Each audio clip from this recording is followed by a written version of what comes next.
Hello YouTube, and welcome to one of the first videos of this channel. Today's kind of a monumental day because I've been playing drums for 19 years and I've always wanted to upload videos to YouTube but never set aside to do that. And I also always wanted to learn double bass.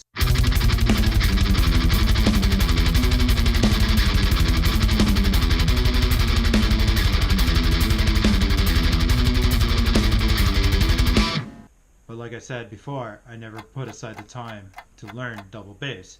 So this is going to be a trial and error of both uploading videos and creating videos for YouTube content, as some people say, and also learning a whole new drum technique that I never really explored before.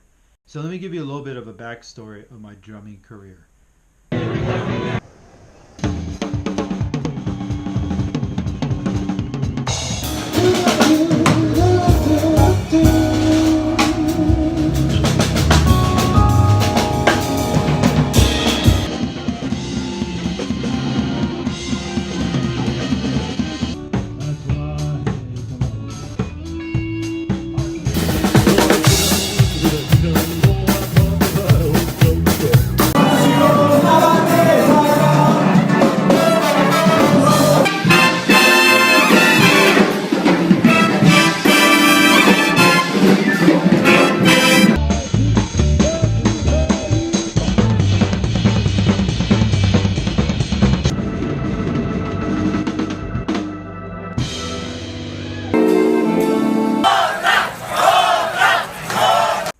I started playing drums about 19 years ago at the age of 7, and a lot of my first instructors were very jazz based, and which was a good thing because before I even started playing drums I was heavily influenced by jazz, R&B, soul, and a lot of the older styles of rock.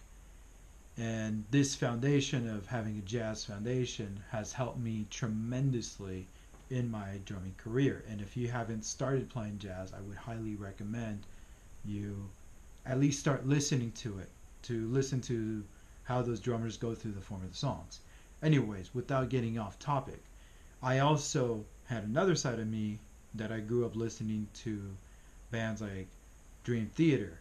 Mike Portnoy was one of my biggest influencers. Despite me never playing his music, he still influenced my drumming to this day. The same could be said with Carl Palmer of Emerson, Lake and Palmer. Despite me not actually playing ELP's music, those ideas, some of those ideas transferred into my playing today.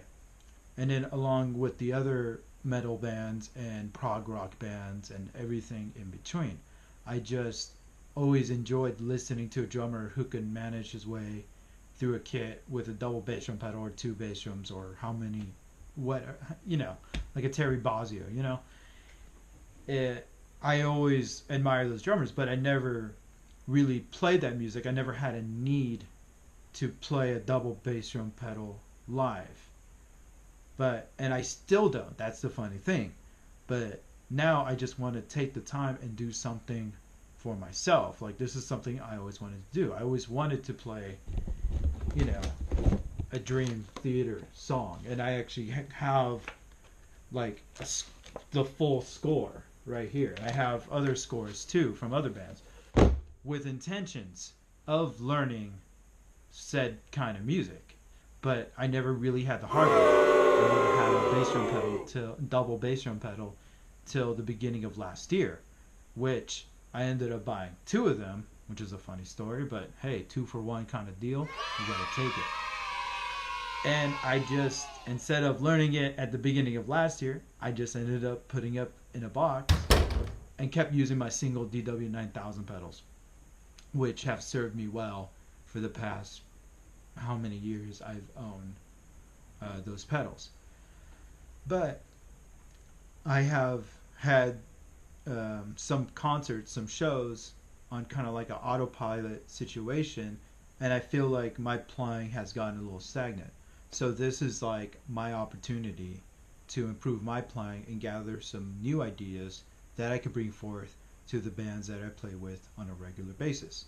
So with all that being said, here's some videos of me struggling learning how to play double bass on day one. Keep in mind, this is day one. So, and I already put in some time before starting to film this, but let's just be clear. This is day one, and this is meant to kind of keep me going as far as practicing double bass.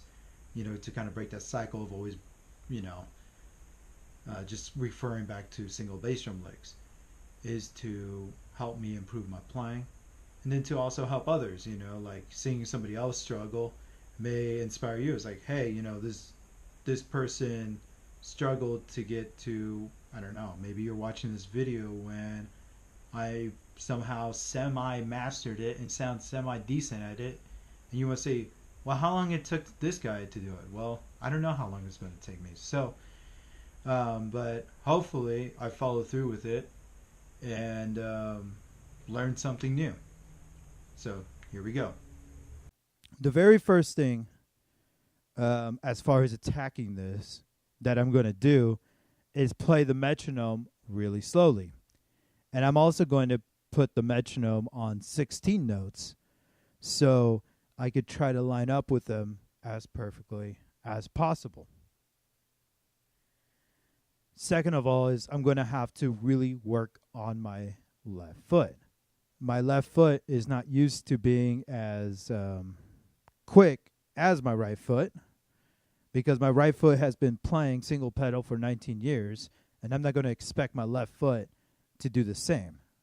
So therefore, I have to slow down the metronome and just slow down my starting speed so eventually I could speed it up. Let me give an example of where I'm starting at. I'm starting at 16 notes at 30 beats per minute. 1 E in 2 E in 3 E in 4 E in 1. All right, so let's imagine if I did that for 20 minutes, which I did earlier today before even turning on the cameras, believe it or not. After I did that exercise for 20 minutes, I decided to do some paradiddles. And the reason why I want to start doing this right away is because I want to go between my bass drum on the left foot and my hi-hat. And then I also want to train my right foot just like in the same scenario. Like, what if I have a cowbell or just some kind of random accessory down the road because I think it's spiffy for a certain song. So that's going to go like this. 1 E in 2 E Start on 3. in 3 E in 4 E in 1 E in 2 E in 3 E in 4 E in 1. The other exercise I did was with my right foot leading on all the ones and ands, on all the numbers and ands, and then with my left foot playing the E's and U's. And then my left foot will drop out in the following measure, and then you'll just hear the downbeats.